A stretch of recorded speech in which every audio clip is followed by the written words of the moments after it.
Thanks for watching our videos. We'll do our best to keep you entertained. Please subscribe, like, and hit the bell for new videos.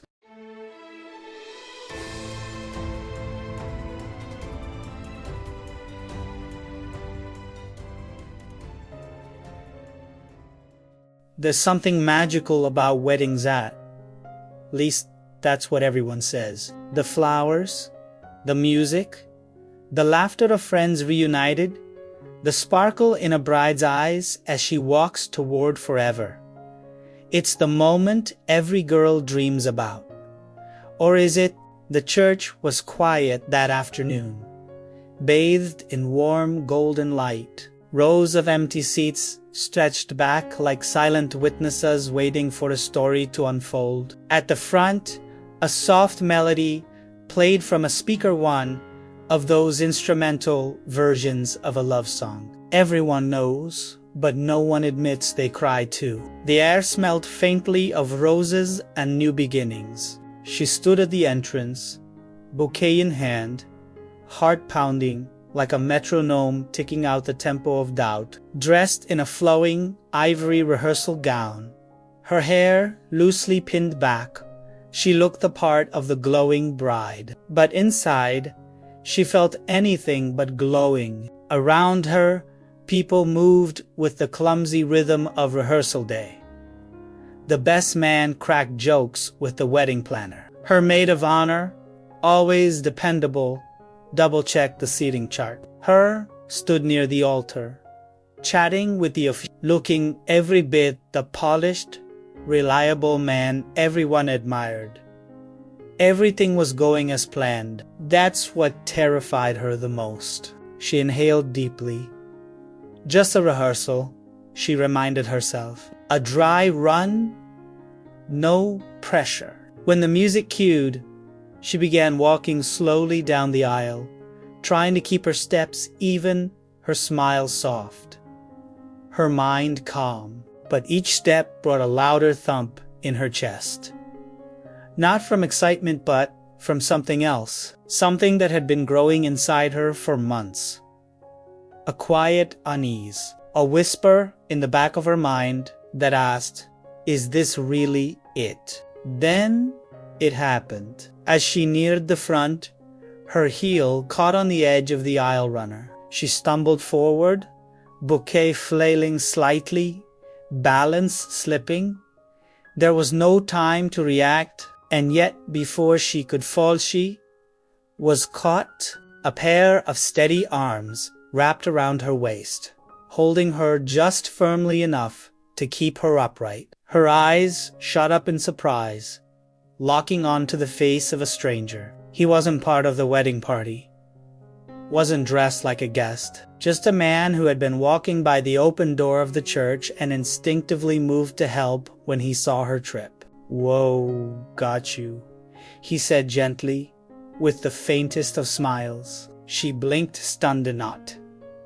Just from the stumble, but from the strange, inexplicable calm that spread through her body at the touch of his hands. His eyes deep, steady, and somehow familiar searched hers for a moment longer than necessary. "Are you okay?" he asked. She nodded, barely finding her voice. "Why, yes, thank you." "Good," he released her, stepping back with a courteous nod. "Didn't mean to crash your wedding practice." "It's fine," she replied, her voice softer than she intended. "Better now than the real thing." The coordinator rushed over with concern, and her called out, only realizing something had happened after the danger had passed. The stranger gave a small wave and stepped aside, making room for her to continue the rehearsal. But even as she moved on, she kept glancing back over her shoulder. He hadn't vanished. He lingered at the edge of the room, a respectful distance away, hands in his pockets, quietly watching. No one else seemed to notice.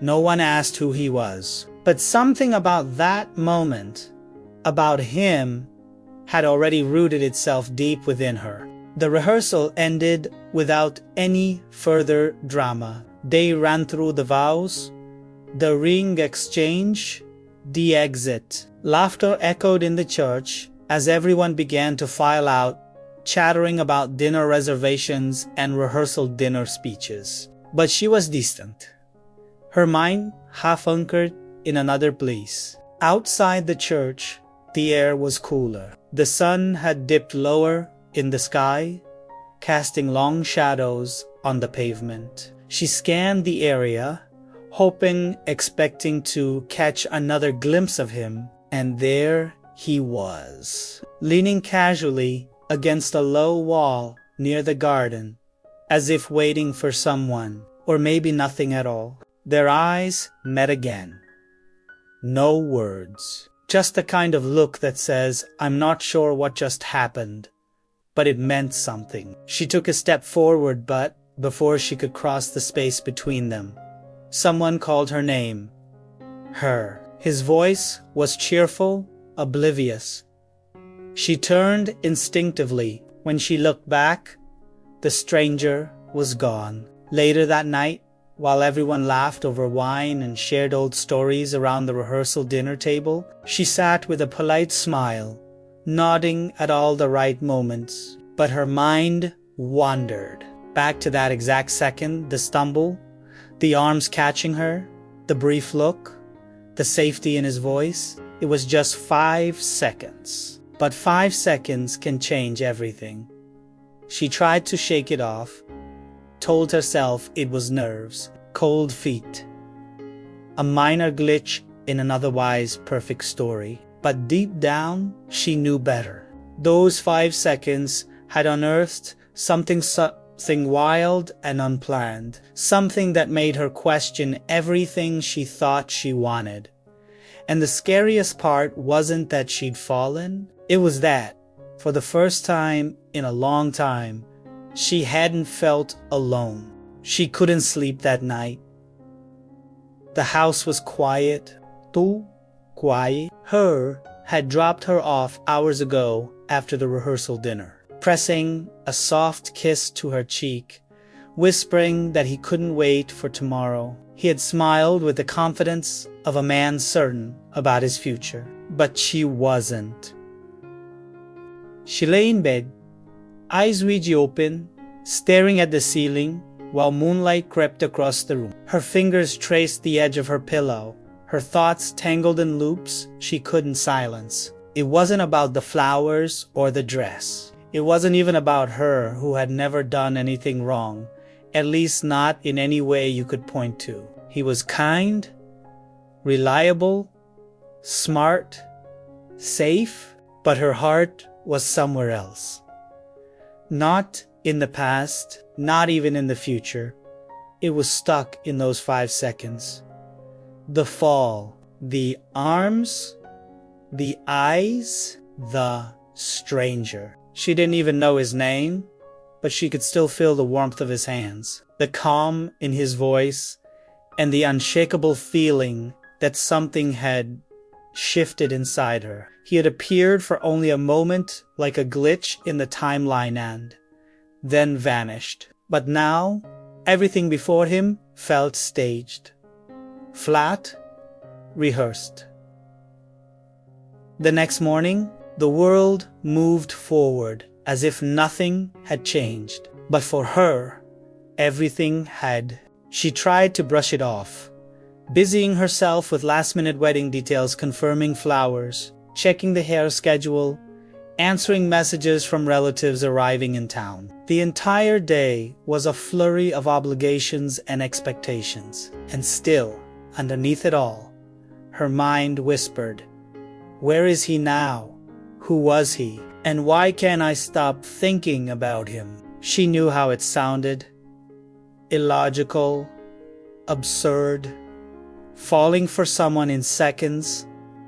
But it didn't feel like she'd fallen in love. It felt like she'd been woken up. Later that afternoon, she found herself near the church again. Not by design, or so she told herself, but because she had forgotten something and needed to swing by. It was quiet, nearly empty. She stood for a while outside, pretending to text someone, eyes scanning the street like she wasn't looking for anything in particular. He wasn't there. Disappointed, she turned to Levand.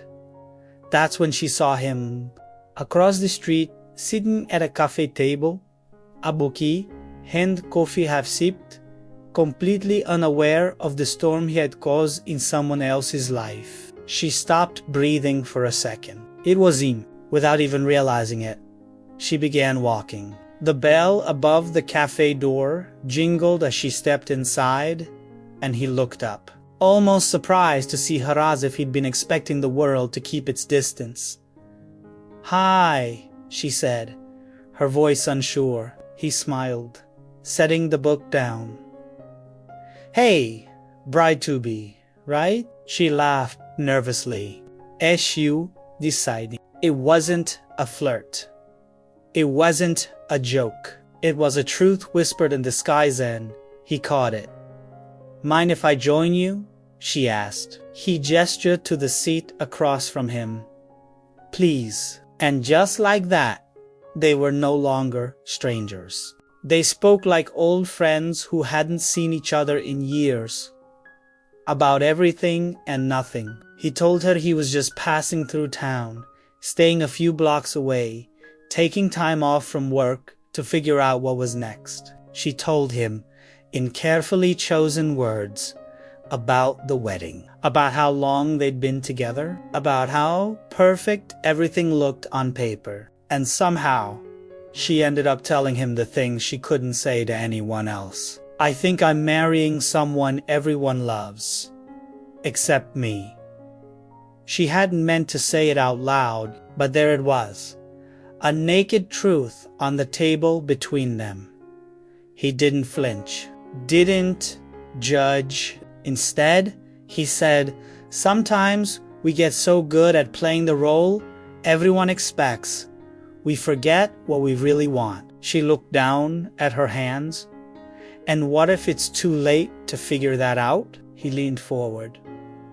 "It's never too late to choose your life." The words hit her like thunder, not because they were profound, but because they were simple, honest, liberating. They stayed for hours. The sun dipped low again. Coffee turned to tea. Conversations turned into silences, comfortable ones. She didn't check her phone once. Didn't wonder what time it was. For the first time in months, maybe years, she felt present. Fully there, fully her. And he wasn't trying to impress her. He wasn't saying the right things. He was just real. Eventually, she stood to leave. "I should go," she said. "Tomorrow's, well, you know." He nodded slowly, his gaze steady. "You don't have to do anything you don't want to do." That night, she dreamed of two roads, one paved with gold and roses, predictable and beautiful and safe. The other was foggy, uncertain, wild. She woke up crying. The next morning, everything felt sharper. The laughter of bridesmaids getting ready, the clicking of heels, the tug of the corset, the veil pinned just right. All of it felt like someone else's movie playing around her. Her phone buzzed, a message from her. "Can't wait to see you. I love you. Always have." She stared at the words, her fingers hovering above the screen. She typed, "Me too," but didn't send it. Instead, she deleted it, closed her eyes, and pictured him, the stranger at the cafe, the steady hands, the quiet voice, the feeling of being seen. She wasn't in love with him. Not yet. Maybe not ever. But he had reminded her of something she had forgotten, that she had a choice. And no matter what came next, it had to be hers. There are moments in life when the world doesn't spin the same way anymore. Not faster, not slower, just different, as if some invisible gear has shifted, and you're no longer in the story you thought you were writing. That's exactly how she felt. In the days that followed her unexpected meeting with the stranger at the cafe, she began to feel like a visitor in her own life. Everything looked the same: her apartment, her wedding dress hanging by the mirror, the sticky notes on the fridge, but none of it felt real anymore. It was like walking through a perfectly staged play where she had once known all her lines and suddenly forgotten every one. She went through the motions brunch with bridesmaids, last-minute seating, adjustments, fittings, calls with relatives, but her mind drifted constantly to one place. Him, the stranger, the man who had caught her just before she hit the ground, the one who had asked nothing from her, yet had given her something she didn't even know she needed. Perspective. Before that moment, her life had been a checklist. A reliable man, a stable job, a clean apartment, parents who approved, friends who praised. From the outside, it was everything people said they wanted. But now, all she could think was I building a future I actually wanted, or one that simply looked good in pictures? She began to notice the little things. Her no longer asked how she felt, only what needed to be done. He praised her for her efficiency, her organization, her calmness under pressure. He called her his rock. But rocks don't dream. Rocks don't tremble when they see someone who makes them question their entire existence. Rocks just stay where they're placed. And she was tired of being unmoved. The following afternoon, she walked past the cafe again, heart racing, hoping he'd be there. He wasn't. But she went in anyway, sat at the same table, ordered the same drink, and stared at the seat across from her, as if his presence could still be felt in the empty air. The barista recognized her and smiled, waiting for someone.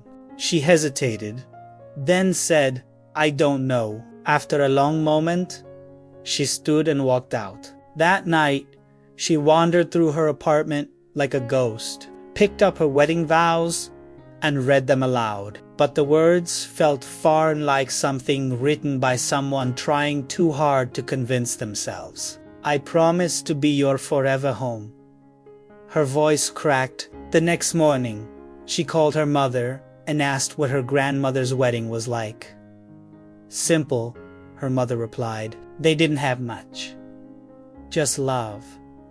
"Were you ever unsure?" Her mother paused. "Of course, but I wasn't afraid of him. I was afraid of losing him." And there it was. The line in the sand. The truth hiding between two fears. Fear of regret and fear of freedom. That evening, something in her snapped. She put on her coat and walked. No destination, no direction. She just moved through the city like a wave on instinct. And then, without thinking, she turned down a street she didn't know. And there he was, leaning against the lamppost, headphones on, staring at the sky as if it had answers. He looked up, saw her, took off the headphones. His smile wasn't surprise this time, it was something else. As if he'd known she'd come. "I was just thinking about you," he said. "You were..." "Yeah. About whether you'd run toward your life or away from it." She stepped closer. "I don't even know what my life is anymore." "Maybe it's not about knowing," he said. "Maybe it's about choosing." They stood in silence, people passing around them like extras in a movie they no longer belonged to. And then he said something that undid her entirely. "You don't owe anyone a version of yourself you no longer recognize." Her throat tightened. No one had ever given her permission like that. Permission to not be perfect, to change, to want. "I don't know what this is," she whispered. With you, it doesn't make sense. Neither does love, he replied, but it makes truth. A car passed. A gust of wind lifted her hair. The city breathed around them. For a second, she imagined what life would be like if she didn't go through with the wedding. Not just the chaos, the questions, the disappointment, but the quiet aftermath. The clean slate, the terrifying freedom. Then she imagined what life would be like if she did go through with it. And for the first time, the second one scared her more. Not because it was bad, but because it was empty. Later that night, back in her apartment, she stood in front of the mirror and asked herself something she hadn't dared to ask before. If no one knew your name, if there was no ring, no parents, no expectations, would you still choose him? The answer came instantly. She wouldn't. And that answer, though painful, felt like sunlight breaking through a storm. That glimpsed those few days where she let herself imagine another life. Another version of herself was enough to wake her from the dream everyone else thought was a fairy tale. It wasn't about choosing him, the stranger. It was about choosing herself. The life she glimpsed with him wasn't perfect.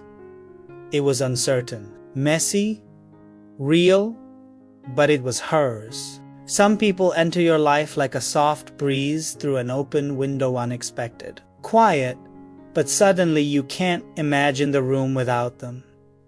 That's what he had become to her. Not a storm, not a fire, just presence. Gentle, undeniable presence. She didn't go looking for him again.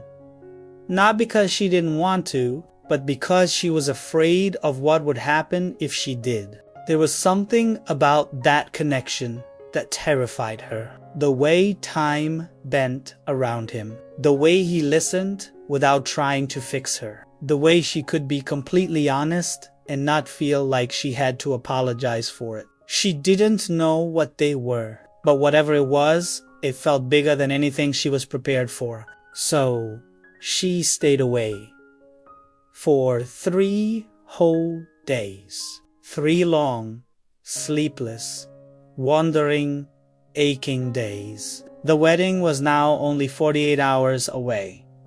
Her dress was ready. The final guest list was confirmed. Everything was set in motion. Everyone believed she was happy. But her heart was 1,000 miles away. It wasn't about the stranger anymore, not. Exactly, it was what he had stirred inside her. A recognition, a longing, a voice she had buried beneath years of being agreeable, dependable, and safe. He hadn't just caught her when she stumbled. He'd reminded her that she wanted to feel something more. And that's when the universe saw was inconveniently magical intervened again. She was walking home from picking up custom place cards, trying not to cry in the middle of the sidewalk when she saw him again. He was standing in front of a bookstore, flipping through the pages of something with a worn spine, completely lost in his own world. His expression was calm, curious, like he was having a private conversation with the universe and didn't mind waiting for it to answer. She froze. It would be easier to walk away, pretend she didn't see him. Let that strange, beautiful thread between them unravel quietly. But she couldn't, because deep down, she knew this wasn't a coincidence. She stepped closer. He looked up. Their eyes met again. No surprise, no questions. Just that deep, quiet knowing. "Hi," she said. "Hi. I wasn't expecting to see you," he smiled. "I was starting to think maybe I made you up." She laughed softly. "I thought the same." They stood in silence, the kind that feels like a doorway you're not sure you're allowed to walk through. I should probably be somewhere else, she said. But you're not. No, I'm not. And somehow, that was the most honest thing she'd said in days. They walked without a destination, side by side, through quiet streets, past shops closing for the day, past people rushing to be somewhere. They weren't rushing, they weren't hurrying. It was like time slowed just for them. Eventually, they found a park bench under a tree that hadn't yet surrendered to autumn. They sat there, watching the leaves dance in the wind. I haven't told anyone, she said. Told them what? That I'm not sure I want to get married. He didn't respond right away. Just let the truth settle between them like dust in sunlight. I think you just did. He said softly. She looked at him. Why do I feel like I've known you longer than I've known myself? Because sometimes we meet people who don't remind us of who we've been. They remind us of who we could be. She turned her face away, tears threatening the edges of her eyes. I feel like I'm doing everything right, but for the wrong reasons. He nodded. I think a lot of people do. The wind picked up slightly. A leaf floated down and landed on her knee. She didn't move. What happens next? She asked. I don't know, he said.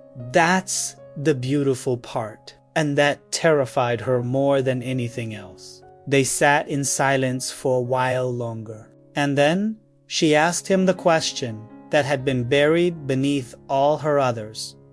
Do you believe in fate? He didn't answer immediately. Then he said, I believe we cross paths with the people who wake us up exactly when we need them. She breathed in. And after we wake up, we get to decide what kind of life we want to stay awake for. She looked at him, really looked, and realized she had already made her decision. She just said Ginieni, said it out loud yet. When she stood to leave, he didn't stop her. He didn't ask for her number. He didn't beg her to stay. He just said, whatever you choose. Choose you. That night, back in her apartment, she stood in front of the mirror again. This time, not to practice her vows, not to rehearse the smile she would wear walking down the aisle, but to look herself in the eyes. She had always been the girl who followed the plan, who checked every box, who made sure everyone else was okay. But now she saw someone else in the mirror, someone who wanted to live awake, who wanted to choose love not because it was scheduled, expected, or safe, but because it was real. And suddenly, she didn't feel like a bride anymore. She felt like a woman at the edge of her own story, and she was finally ready to write it. The clock was ticking. Every second seemed louder now. Every minute stretched thinner. The wedding was just one day away. There were no more fittings, no more tastings, no more adjustments to make. Everything was locked in. The schedule printed, the chairs delivered. The floral arrangements confirmed, the officiant ready. The guests had started arriving. Her phone overflowed with messages of excitement, emojis of rings and hearts, and champagne flutes. Everyone was celebrating something she wasn't sure she believed in anymore. She sat in her apartment, wrapped in a robe, staring at her dress hanging in the corner. Ivory, elegant, delicate lace at the shoulders. It was perfect. But the longer she looked at it, the more it resembled a costume for a role she no longer wanted to play. The room buzzed with well-meaning chaos. Her maid of honor was on a FaceTime call confirming makeup schedules. Her mother was texting reminders about family photos. Her had left a voicemail, sweet and steady. Just one more day. I can't wait to see you walk toward me. But she didn't want to walk toward him. She wanted to run towards something else. She didn't know if it was love. She didn't know if it was the stranger. She only knew it was freedom. A life not dictated by expectations, approval, or plans made in her name. A life where her heart got to speak, even if it stuttered. That afternoon, she took a walk. She told everyone she needed fresh air. The city felt different now. Not because it had changed, but because she had every street corner, every passerby, every breeze against her skin reminded her that the world outside the wedding was still moving, still waiting, still open. And there, in the distance almost, like a dream, he appeared again, leaning against a bike rack, sipping from a paper coffee cup, sunglasses tucked into his shirt. She didn't hesitate this time. She walked straight to him. He looked up, smiled softly, and said, "You found me." She didn't smile back. Her eyes were searching, full of urgency and ache. "I get married tomorrow." "I know." Silence. Heavy, loaded. "I don't know what I'm doing," she said. "Maybe that means you're finally doing something real." "I'm scared." "So am I." She sat down on the bench next to him, hands clasped tightly in her lap.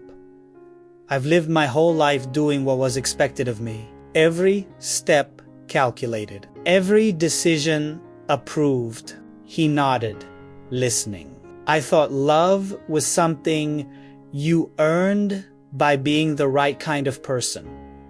And now I think love is what happens when you finally stop pretending." She looked up at him. "Meeting you, it was like hearing a song I forgot I knew." His eyes softened. "I wasn't trying to change your life, I know. But you reminded me that I have one." They sat in silence for a long time, watching people pass, the world unaware of the emotional earthquake rumbling beneath her skin. Then she said something she never thought she'd say. "I don't think I can go through with it." He didn't celebrate, didn't jump up or hold her hand or kiss her in triumph. He just breathed out slowly and said, "Then don't." The words were simple, but they echoed like thunder. "You don't owe anyone a version of your life that isn't honest," he added. "You don't have to choose me. This isn't about me. But if you stand up there tomorrow and your soul is screaming, no, it's okay to listen." She wiped her eyes. "And if I disappoint everyone, you'll survive. And eventually, they'll understand. But even if they don't, you'll still be free." She left him with that. No promises, no confessions, just clarity. That night, she didn't sleep. She paced. She cried. She looked at old photos. She tried to remember why she said yes in the first place. She tried to imagine life 10 years down the line. If she stayed on the path already paved. She saw dinners that were polite, smiles that didn't quite reach her eyes, a life that looked good in pictures but felt cold in her chest. Then she imagined something else. Something uncertain, something wild and imperfect. A life of unanswered questions but honest ones. And that felt like home. The next morning, her bridal suite was a flurry of activity. Stylists, friends, hairspray, music, champagne.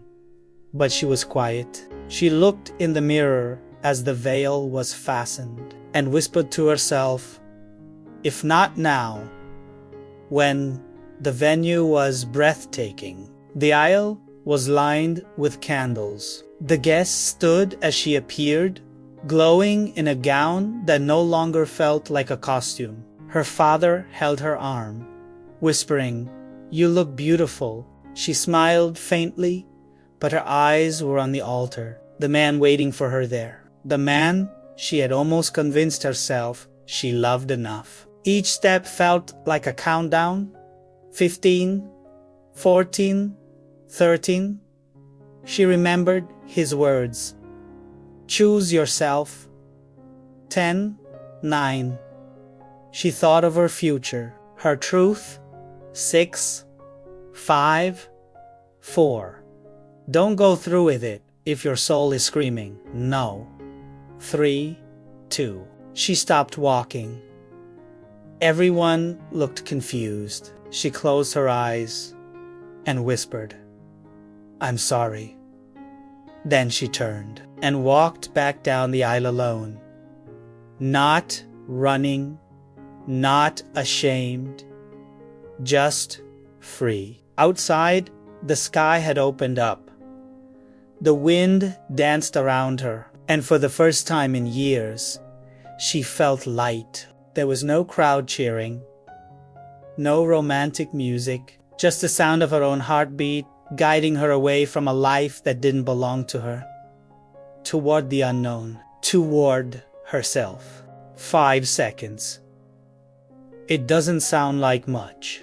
You could blink and miss it. Take a breath. Count to 5 right now. That's it. That's all. But sometimes 5 seconds are the exact space between the life you were told to live and the one you were brave enough to choose. And for her, those 5 seconds changed everything. She had walked out of her own wedding. No script, no exit strategy, no idea what came next. Just a white dress, a trembling heartbeat, and the quiet certainty that she couldn't spend the rest of her life sleepwalking through someone else's dream. Outside the venue, the world didn't stop. No one gasped. The city didn't collapse. The sky didn't fall. The birds still sang. The traffic still hummed. But inside her, something had cracked open a door that had been locked for years. For the first time, she wasn't thinking about what anyone else would think. She wasn't wondering what came next. She was just present, breathing, alive. She took off her shoes, heels clicking against pavement one last time, and walked barefoot down a quiet street, away from the noise, the expectations, the applause that never felt honest. She didn't know where she was going, but she knew where she wasn't. She wasn't going back. Hours passed. She found herself sitting on the steps of a small art museum. Her gown rumpled, mascara smudged, veil gone. People passed by, some glancing at her, others too busy to notice. She didn't care. For the first time in her life, she didn't care what she looked like. She didn't care what story people made up about her, because the one she was finally writing for herself was better. Her phone buzzed with missed calls, messages, some confused, some angry, some kind. Her mother, her father, her friends, her almost husband. She didn't open any of them. She just stared ahead and wondered, was it really love? I was about to say yes to her, just the idea of it. She had said yes 100 times in her mind. Yes to the venue. Yes to the ring. Yes to the color scheme. Yes to being agreeable. Yes to not making a scene. But love, real love, that required saying yes to herself first. She didn't expect to see him again. The man who had caught her once at a literal stumble end. Then again, when her soul was quietly falling, she thought maybe that part of the story was over. Maybe he was just a turning point, a symbol, a breath of air sent to shake her awake. But then, there he was, walking out of the museum. a coffee in one hand, a sketchbook in the other. He stopped when he saw her. A full moment passed before either of them moved. Then, slowly, he sat beside her on the steps. No words, just quiet. "Gis real. I thought you'd be gone by now," she said. "I thought you'd be married by now." They both smiled, bittersweet, honest. "I walked away," she said, after a long pause. "I know, you do." He tapped his sketchbook. "Sometimes I see things before they happen," she exhaled. "I don't know what I'm doing." "You don't have to." They sat in silence again. He didn't reach for her hand. He didn't ask for anything. He just sat there with her. And it was the most romantic thing anyone had ever done, because he wasn't trying to rescue her. He wasn't trying to fill the silence. He was honoring it. Eventually, she turned toward him. "Do you think it's possible to fall in love in 5 seconds?"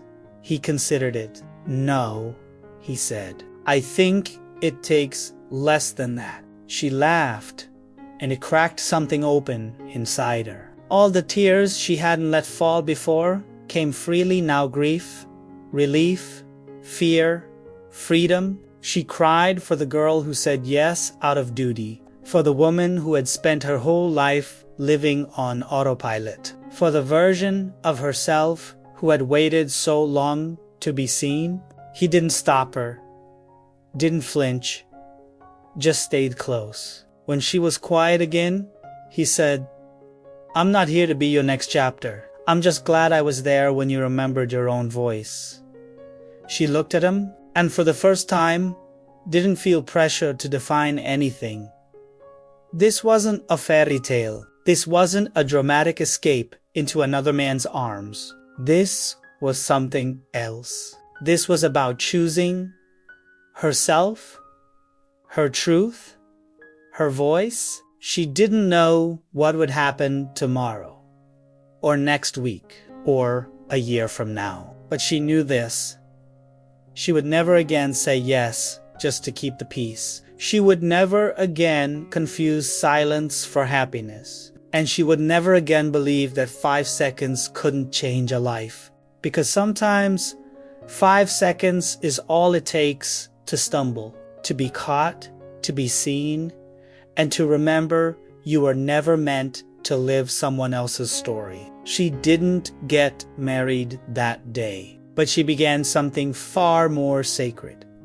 A life built not on expectations, but on authenticity. A love not rushed, but real, and a yes eventually spoken with her whole heart.